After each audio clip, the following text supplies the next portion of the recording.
Hello and welcome to Jamaica Magazine. I'm Theodore Henry. On the program today, we're looking at initiatives by the government that are empowering Jamaicans and businesses to be more productive. Plus, how the Heart NSTA Trust is positioning the workforce to be part of this productivity. We also have the top news stories of the day and so much more right after this message.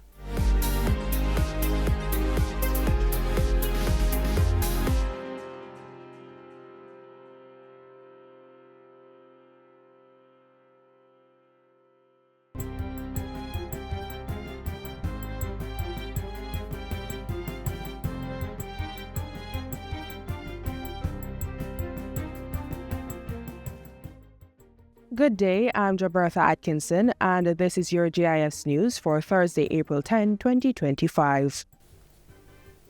Prime Minister Dr. Andrew Holness is praising the downward trend in major crimes, which he says reflects significant progress being made in the twofold approach to fighting against crime and violence. This involves dealing with the aggressiveness being witnessed in the society from a public health standpoint and cracking down on organized crime, where gangs are responsible for nearly 70% of murders in the country. We are being very tough on the gangs. We have put in place anti-gang legislation. We are prosecuting gangs under the legislation. We intend to bring new legislation to be more proactive in preventing gangs from forming. And the police has been very robust and kinetic in their operations these days. Dr. Holness was addressing members of the diaspora during a recent town hall meeting in Miami in the United States. The latest figures for the first quarter of this year show an 18.3% decline in major crimes, 35.9% reduction in murders, and 26% fewer shootings. Jamaica is not immediately affected by the ongoing tariff struggle between the world's two largest economies, the United States and China, but remains aware and nimble in navigating the changing circumstances. That's the word from the Minister of Industry, Investment and Commerce, Senator Albin Hill. He was responding to questions during yesterday's post-cabinet press briefing at Jamaica House. President Donald Trump recently declared a 10% baseline tariff on nearly all imports entering the U.S., including from Jamaica, and reciprocal tariffs on various countries. On Wednesday, he announced a 90-day pause on the policy for more than 75 trading partners except China, which will see a 125% hike on levies on products entering the U.S.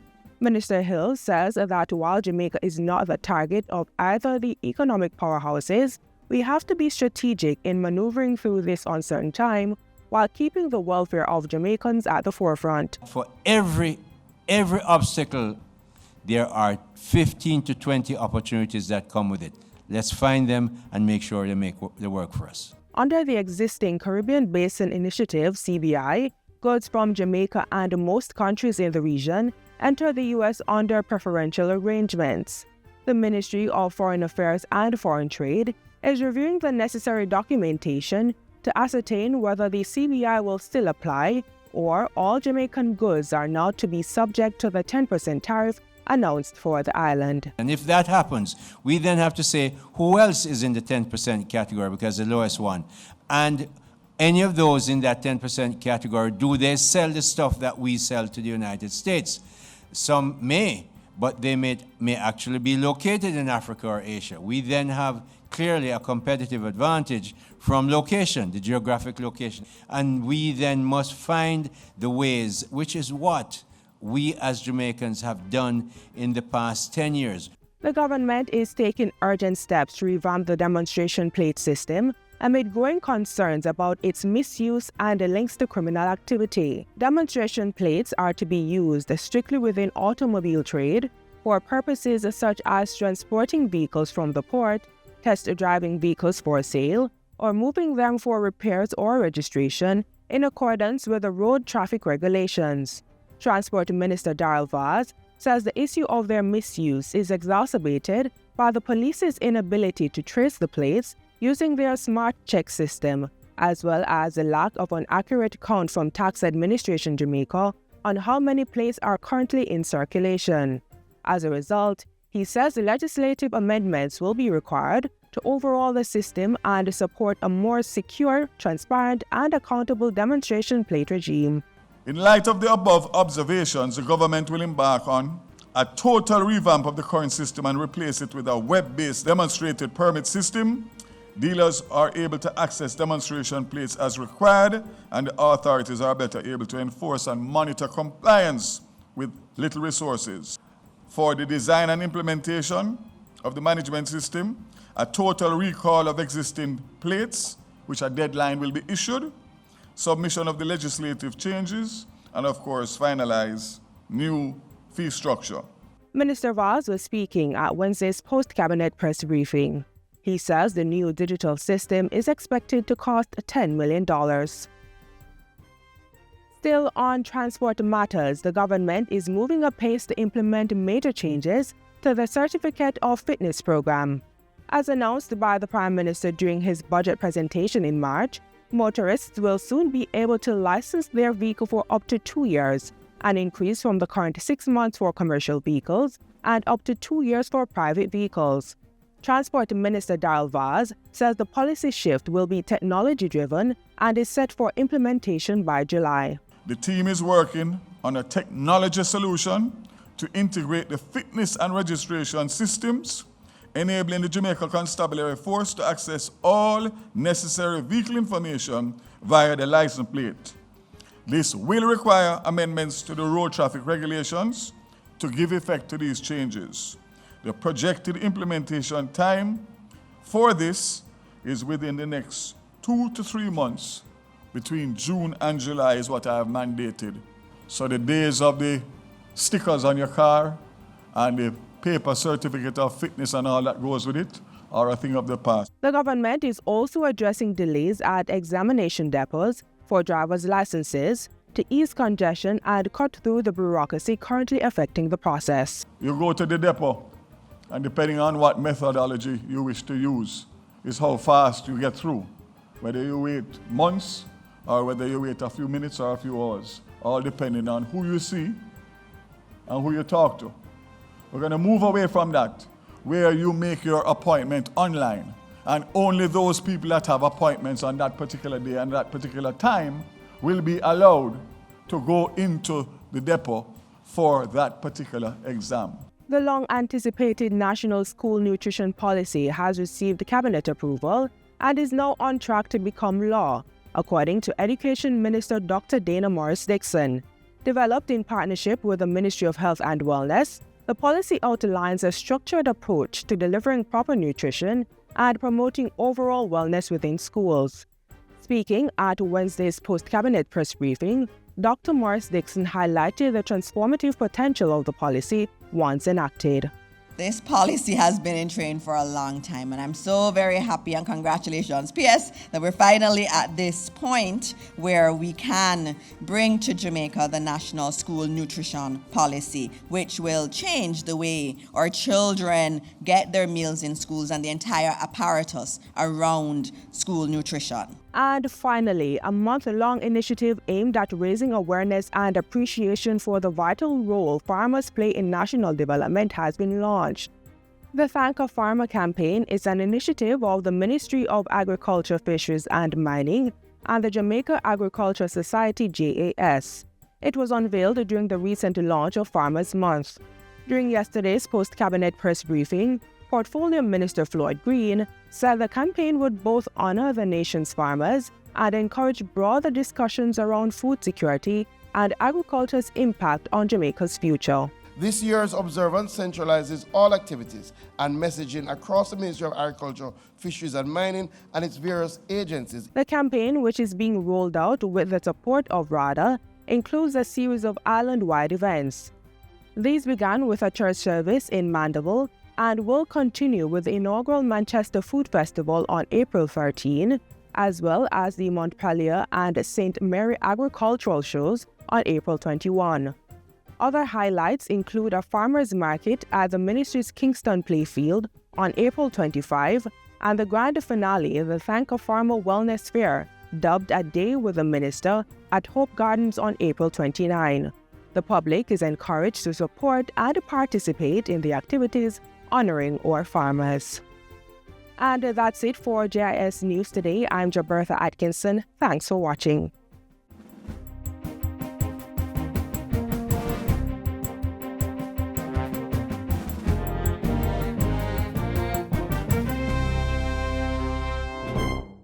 Apply to the Heart NSTA Trust. Learn a new skill and expand your horizons. Your government has made it completely free to you.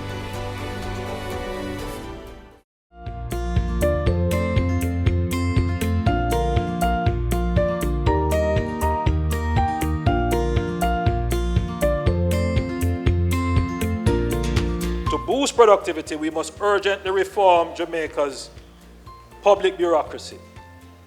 While our stringent fiscal policies have successfully reduced debt and restored stability, the same controls that curbed wasteful spending now delay approvals, stall infrastructure projects, and hinder growth. These systems must be redesigned to meet today's development needs. To drive this transformation, I have appointed Minister Marks to lead the Streamlining Processes for Efficiency and Economic Development SPEED initiative. I'm making the first announcement under SPEED. I have directed Minister Vaz to implement the following changes. 1. The first certificate of fitness for a new motor vehicle will be issued for 5 years. For used vehicles, 10 years or less, the validity period for certificates of fitness will be 3 years. For vehicles older than 10 years, the current yearly renewal schedule will remain. 2. Vehicle registration. Motorists currently have an option to renew motor vehicle registration for 6 months or for 1 year. We will be introducing a 2-year renewal option. Whether it is in reducing waiting times, improving service delivery, or streamlining regulatory and approval processes, we are taking a comprehensive approach to ensure that everyday experiences in Jamaica for our citizens is one of efficiency, fairness, and ease. If we are to secure Jamaica's long-term economic prosperity, we must broaden our economic base and create new engines of growth. The Port of Kingston is a critical element of Jamaica's vision to become a global logistics hub, leveraging our strategic location at the intersection of the north-south and east-west shipping lanes. Since July 2016, we have entered into a 30-year concession agreement for the expansion and modernization of the Kingston Container Terminal. Over $400 million has been invested in capital improvements, equipment, and advanced geopositioning technology to bring the terminal to world-class levels. An additional $50 million will be invested in 2025 in 2 more cranes and other equipment. The Port Authority of Jamaica is working with the Kingston Freeport Terminal Limited to expand cargo storage and construct an additional 15 hectares of space on the Westlands at a cost of $80 million with potential for further expansion. And this area shown in yellow on the map is the Westlands, where the $80 million will be spent to expand our port. In addition, plans are in motion to relocate domestic aviation operations from Tinson Pen to Norman Manley International Airport and reroute Marcus Garvey Drive. This will free up significant additional lands needed for further port expansion. This is shown in blue on the map being displayed. We will be entering into a public-private partnership arrangement with the Port Authority, the Jamaica Customs Agency, the National Works Agency, the Shipping Association of Jamaica, and the Kingston Wharves Limited for the repair of the road infrastructure in Newport West to cost over $80 million. Beyond the port and the lands in the immediate vicinity of the ports, another key pillar of our logistics vision is the 700-acre Caymanas Special Economic Zone project. To date, the detailed engineering designs have been completed. The tendering process for the first phase of land preparation and infrastructure work is completed, and all the necessary approvals are in place. I am pleased to report that the groundbreaking for the Caymanas Special Economic Zone is scheduled for the first quarter of the fiscal year. I now turn towards a sector that is fundamental to our survival and prosperity, agriculture. We have made strategic reviews of tariffs for food that we do not produce at competitive prices locally. The Ministry of Agriculture, Fisheries and Mining, along with the Ministry of Finance and the Ministry of Industry, Investment and Commerce, established a working group to conduct a strategic review of all our food imports to determine which duties to reduce. Recommendations from the group are now being reviewed by the Ministry of Finance for implementation. I want to emphasize that these measures will not hurt our farmers. In fact, we will be increasing the Ministry of Agriculture's $1.2 billion production and productivity program to help our farmers navigate any uncertainty.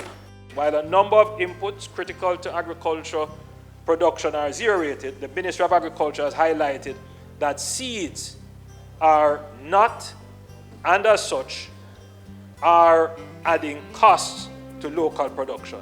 I have therefore directed the Minister of Finance and Public Service to do the necessary amendment to the GCT Act to make seeds zero-rated.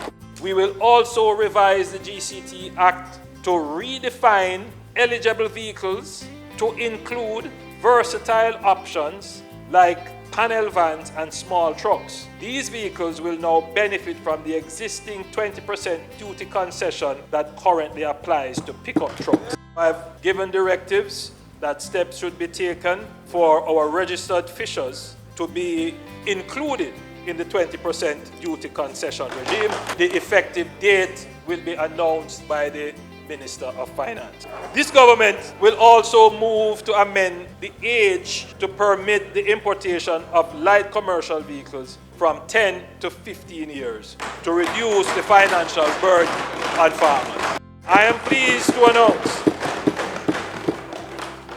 that the Parnassus Agro Park, which would have benefited from the Southern Plains Agricultural Development Project, has now been completed. Over 60 farmers have been approved, and this new agro park will commence operation next month. Essex Valley, which would benefit over 1,000 farmers, is almost complete. The contract has been signed for the final element of the project, acquiring the pumps for 5 wells. This financial year, we will start the civil engineering work for the $30 billion Pedro Plain irrigation scheme, which will benefit 5,000 farmers. We are investing $6.3 billion over the next 6 years in the renovation of bodles and other research stations. We are also actively engaging in partnerships with global leaders in agricultural innovation, including in India.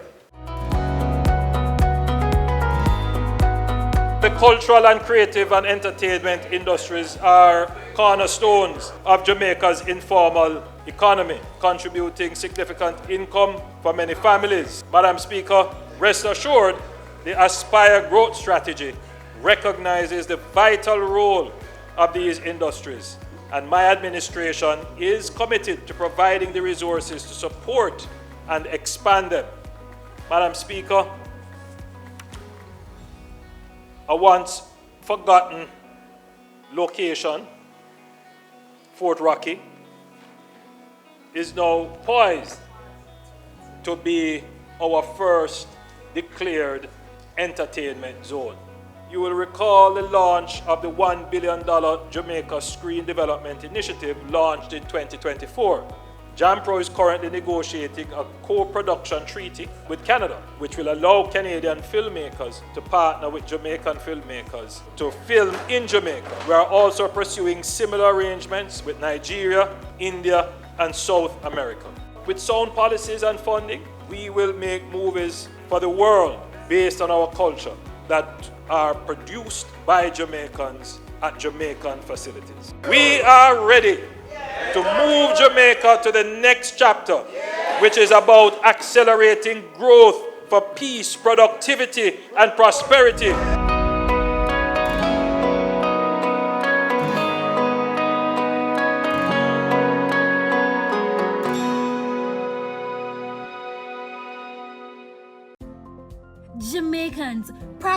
proper disposal of garbage, and if items can be reused, recycle them. We all have a part to play in protecting our environment from pollution. We are building Jamaica.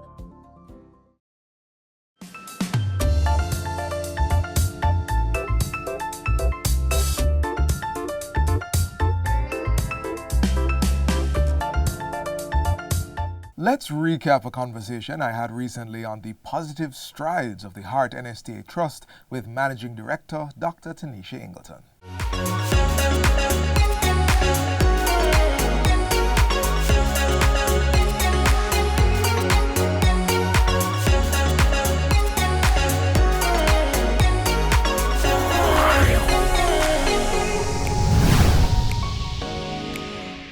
Welcome to Get the Facts, the program that provides you with information on government's policies and initiatives. I'm Theodore Henry.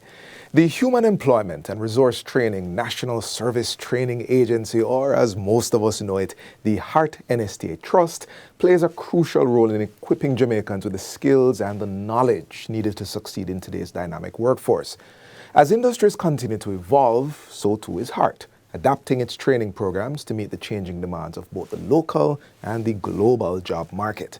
Now, to give us an update on its latest developments, we're joined by Managing Director, Dr. Tanisha Ingleton. Dr. Ingleton, thank you for joining us. Not a challenge, it is indeed a pleasure. All right, let's jump into getting some facts. What's the range of training programs currently being offered by Heart NSTA Trust? Okay, so thank you so much for that question. But before I answer that, I want the public to know that the Heart NSTA Trust has a tripartite obligation. All right. So since the merger in 2020, the Heart NSTA Trust has expanded its function, it has expanded its mandate to not only just training, but service and lifelong learning. Hence the S in the NSTA that we're not so used to. And so we took on the Jamaica Foundation for Lifelong Learning, JFLL, as a lot of people would know it as. Remember that. Right, and we took on the National Youth Service, NYS, and we also had before the Apprenticeship Board. So we are now able to offer a range of services that is not limited to training. And so it's important that when we speak about the Heart NSTA Trust, we speak about this tripartite obligation. So for the training arm, the training aspect, we offer training, skills training, on-the-job training. There's work experience as well. We ensure that individuals get opportunity in apprenticeship so that they can be work ready as soon as they're finished with those initiatives. For the service component, we work with the Jamaica Defense Force. So we have the Jamaica National Service Corps, where our trainees get that opportunity to get that disciplinary military preparation from the Jamaica Defense Force, and of course the skills training component. So they enter the world of work more focused, more disciplined, and with a lot of employability skills. Because experience comes with all that. Exactly. And then we also have the lifelong learning, where individuals it doesn't matter the age, whether you're 70, 72, and we would have had quite a number of individuals who would have passed the age of 70, passing through the Heart NSTA Trust. If it is that you want to upskill, to reskill, to change even your career, the Heart NSTA Trust has a program for you. And so that's our lifelong learning component. We offer career guidance, we offer coaching to ensure that all Jamaicans have the requisite skills that they need, the requisite competencies that they need. We will come into your workplace, right into your organization, and offer training within that particular space in whatever area it is that you may have a need. We have a very robust national training and programs division with individuals who are high skilled, high talented individuals who also customize training programs on demand. So the Heart NSTA Trust has really expanded its reach. We have expanded our mandate. We look at the demographics and what we are working with. Who are these young people that are coming up in the system now, and what is it that they would most want to relate to? And so even in terms of our technology is state of the art. I come into Heart. I do the service thing. I do the TVET thing. Doc, am I going to really get a job? Oh, definitely. And that's the beauty of the Heart NSTA Trust, because our certification has so much currency that everybody wants an individual in their space that would have been trained at heart. As a matter of fact, for the tourism industry, before the individuals are even completed training, they are taken up by all those hotels on that belt in St. Anne, moving all the way down Trelawney to Montego Bay. They are taken up and they are spoken of very highly. Even overseas, individuals are recruiting them before they complete their training program. They're recruiting them for the overseas market. That is the currency that the Heart and STA Trust certification has, and it is a certificate that you can use right across the world because it is recognized. Hold on, you can't breeze past that. You have to say that. Come on. It is a certification that is international. Yes, it is. You can use it right across the world. Wow. That is the beauty of our certification, and that's why we are so proud of what we do. We really do ensure that our trainees are at the highest level, and so employability skills is not an appendage to the curriculum. It is integrated into the curriculum. And so when you leave, not only with the technical the pieces, but how do you show up for work? Right. How do you speak truth to power? How do you have difficult conversations? You know, these pieces are important for you, not only to get a job, but to maintain it. And that is what we focus on with our trainees, that we are not only preparing you to go into an interview and get that job with your fancy certification, we want you to be able to retain that job. And you can only do that with those solid foundational transversal skills that we teach.